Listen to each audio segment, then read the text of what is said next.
Question दिया है कि एक एक काम को का 2/5 भाग x दिनों में पूरा करता है, ठीक है। इसके बाद वह b को बुलाता है, ठीक है।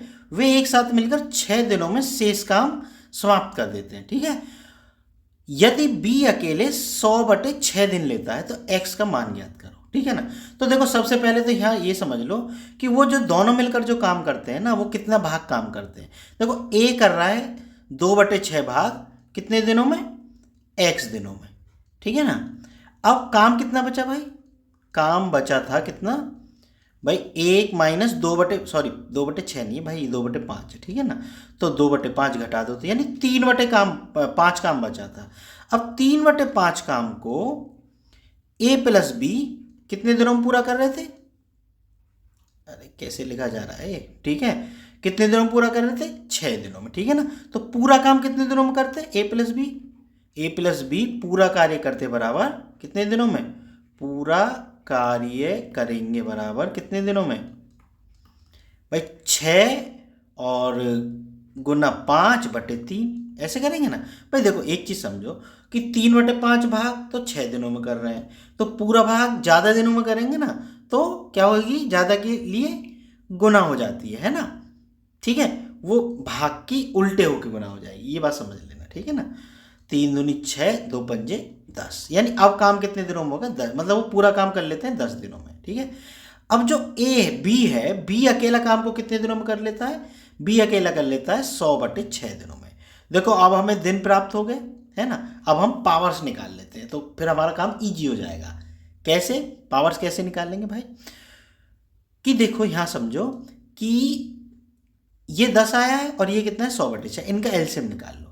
इसके नीचे भी एक लिख लेते हैं। तो देखो जब कभी भी भिन्नों का और भिन्नों का जब एलसीएम निकालते हैं ना, जैसे 10/6 और हमें 100/6 और 10/1 का हमें एलसीएम निकालना है, तो ऊपर वाले का तो क्या निकलता है एलसीएम और नीचे वाले का क्या निकलता है एचसीएफ, ये चीज़ याद रख लेना।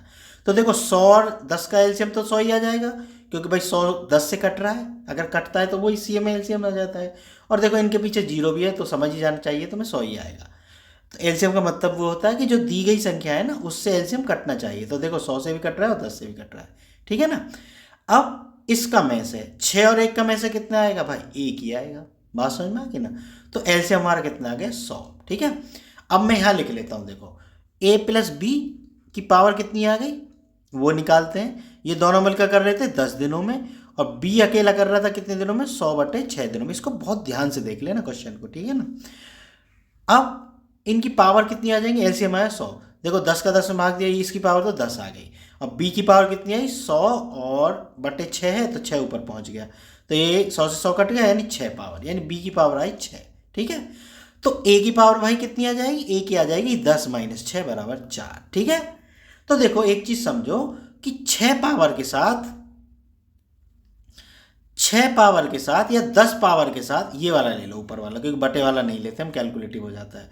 10 पावर के साथ कार्य कितने दिनों में हो रहा है, 10 दिनों में। 1 पावर के साथ काम कितने दिनों में होता है, 10 गुना 10 दिनों में, ठीक है ना। और 4 पावर के साथ, क्योंकि एक ही 4 पावर है, काम कितने दिनों में होगा, 10 गुना 10/4, ठीक है। अब 2 से 2 पंजे 10 और यहाँ 2 आया, 2 पंजे 10, तो बराबर कितना आ गया 25।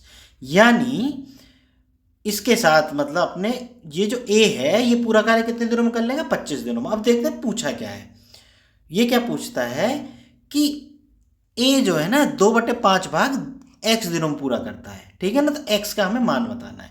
तो देखो पूरा काम तो वो कर रहा है 25 दिनों में, पूरा काम कर रहा है कितने दिनों में, 25 दिनों में।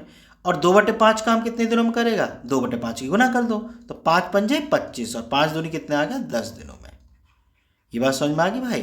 तो ए कितने दिनों में करेगा, 10 दिनों में, ठीक है। तो भाई यही हमारा आंसर होगा। देखो बच्चों, अगर वीडियो पसंद आई हो तो चैनल को सब्सक्राइब जरूर कर लेना। मिलते हैं फिर नेक्स्ट वीडियो में।